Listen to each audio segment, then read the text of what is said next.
নির্বাচনের দিনক্ষণ কিন্তু ঘোষণা হয়ে গেছে। নির্বাচনকে সুষ্ঠু, নিরপেক্ষ এবং গ্রহণযোগ্য করার জন্য সকল অস্ত্রধারীদের গ্রেপ্তার করুন এবং অবৈধ অস্ত্র উদ্ধার করুন অবিলম্বে। বন্ধুরা, ষড়যন্ত্র কিন্তু থেমে নেই। বন্ধুরা, আসার সময় ফেসবুকে দেখছিলাম একজন আমাকে দেখাচ্ছিল, সেখানে একটা স্লোগান, এ ভাইরা একটু থামবেন, যুবদলের ভাইরা একটু থামেন। ফেসবুকে একটা স্লোগান দেখলাম, তুমিও জানো আমিও জানি, তারপরেরটা কি জানেন আপনারা? ঢাকা থেকে সেই স্লোগানের ঢেউ ফেনীতে এসে পৌঁছেছে। সেই ষড়যন্ত্রের কথা বলছে।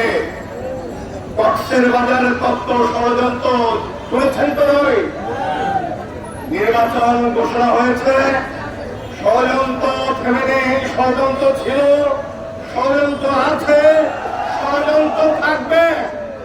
কিন্তু বাংলাদেশ জাতীয়তাবাদী দলের সকল পর্যায়ের নেতা কর্মী, বিএনপি, যুবদল, ছাত্রদল, স্বেচ্ছাসেবক দল, মহিলা দল সহ সকল পর্যায়ের নেতা কর্মী সকল ষড়যন্ত্রের জাল ছিন্ন করে আগামী নির্বাচনে বাংলাদেশের জনগণকে, এই ফেনীর জনগণকে তাদের হৃদয়ে জায়গা করে নিয়ে একটি সুখী সমৃদ্ধ বাংলাদেশ গঠনে, বাংলাদেশে ভালোবাসার বাংলাদেশ গঠন করার জন্য, ঐক্যের বাংলাদেশ গঠন করার জন্য, ন্যায্যতার নিশ্চিত করার জন্য কাজ করে যাবে এই আশা আকাঙ্ক্ষা ব্যক্ত করে